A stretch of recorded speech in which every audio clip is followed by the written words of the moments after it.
Kyler Murray stinks. I mean, you know why I wouldn't be able to say that there.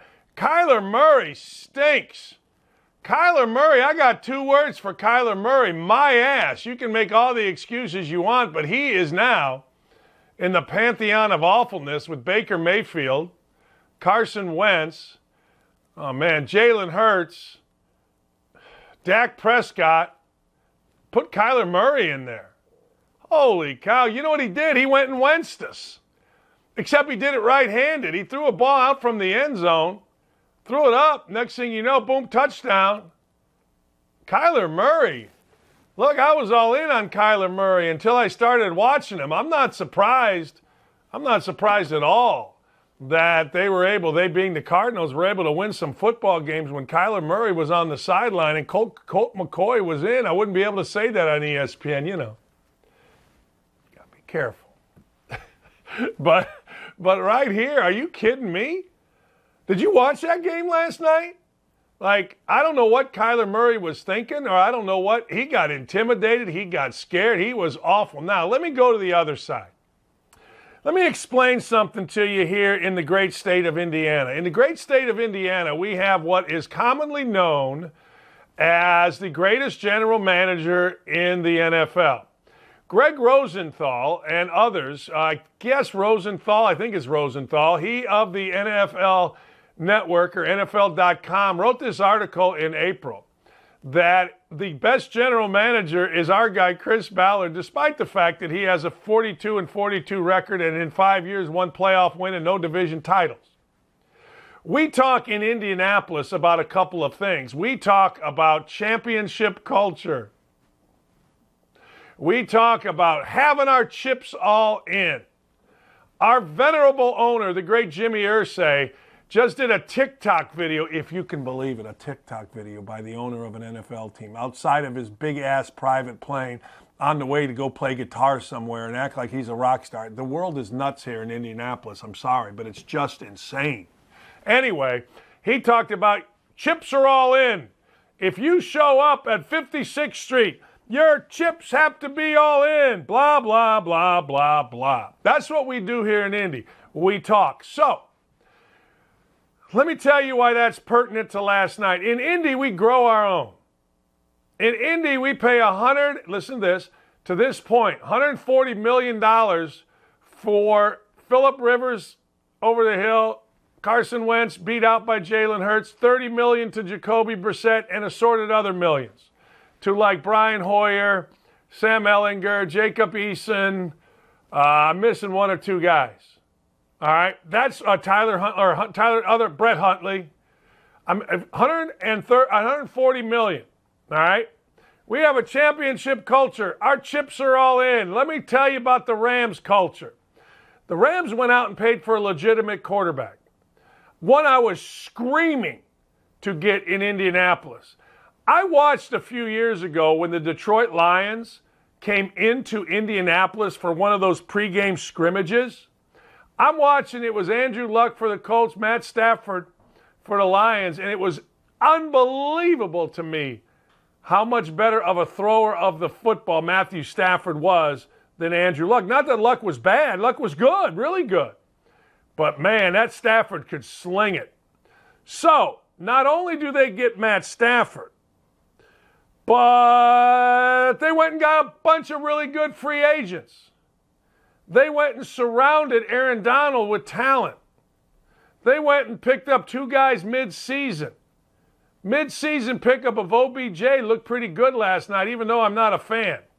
I might be a fan now. He's kind of just shut up and started balling in L.A. I think it'd be fun to follow OBJ for one night in L.A., particularly last night. I think it'd be fun. And they went and got Von Miller, who, oh, by the way, got his first sack since I was a toddler in the playoffs, actually first sack since they won the Super Bowl. He's been really good. You know, Bear fans, this is poignant to you as well. There is no 20-year plan with the Los Angeles Rams. Now, I don't know if they're going to win next week, but I know this, they're winning now. And I know this, they beat the living hell out of a team that was supposed to be pretty good, that kind of had sort of a chance early in the year. They get off every year, the Cardinals do, to a good start. Well, anyway, Let me go back to the Rams. So the Rams last night, there's no 20-year plan. There's a, hey, we got to figure this out. Sure, they grew their own. Cooper Kupp's pretty good. No, Cooper Kupp's really good. Cooper Kupp won us a parlay last night that included a touchdown by Cooper Kupp, over 45 yards by Sony Michel. He had like 35 on his first carry. And then, of course, the Rams winning. We won some money last night. Could have won more. I missed by a half a yard, another 180 from Sony Michel. And we missed by one touchdown for another $800. But I digress. We still won money. But this is a win-now philosophy. Let me go back to the Bears. This whole setup in Indianapolis, grow our own, yay rah, was set up by Grandpa Polian, Bill Polian, the same guy that said Trent Richardson was the best player in the draft when he came out, the same guy that said Lamar Jackson should be a wide receiver. Bill Polian was great in his day. I love the man. But Bill Polian is now making the decisions with the Chicago Bears. So what are you seeing? You're seeing Jim Caldwell come in there. You're seeing a couple of Colts guys. The defensive coordinator, Matt Eberflus. We're dying to get Matt Eberflus. I'm not, because I like Matt Eberflus. He's a friend of my wife's family. But ain't nobody around here going to be mad if Matt Eberflus becomes the head coach of the Chicago Bears and gets the hell out of Indy. So be wary. This has tentacles. Grow your own championship culture. Chips all in. Chips all in, not as good as chips and salsa, I'll tell you that right now. Chips and salsa, good. Chips all in. Championship culture. That's what we got here. Well, in our championship culture here in Indiana, I'm just saying, we went 9-8 with a supposed great roster in the easiest division in football, with one of the easiest schedules in football, and didn't make the playoff and shit the bed the last 2 weeks.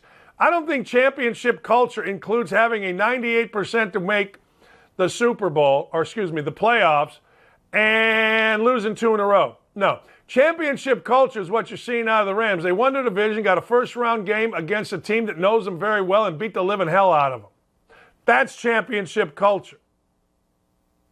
So stop with the stupid. But the Rams last night, let's go to the game. 13-17, a couple hundred yards. That's what Stafford was. Kupp 5 for 81. That's all good.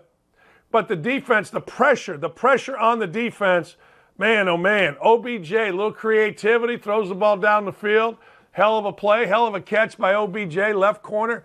They just got OBJ. I don't know. I don't know. David Long, interception return on an idiotic pass by Tyler, or whatever his name is, Kyler Murray. Why is it all these little guys from Oklahoma get all these commercials and none of them can play? Somebody explain that to me. Baker Mayfield, I love his commercials, can't play. Kyler Murray, love his commercials with Tebow, can't play. Let's be honest. I guess he can play early, and then everyone catches up to him. You won't hear this on ESPN. You'll hear excuses.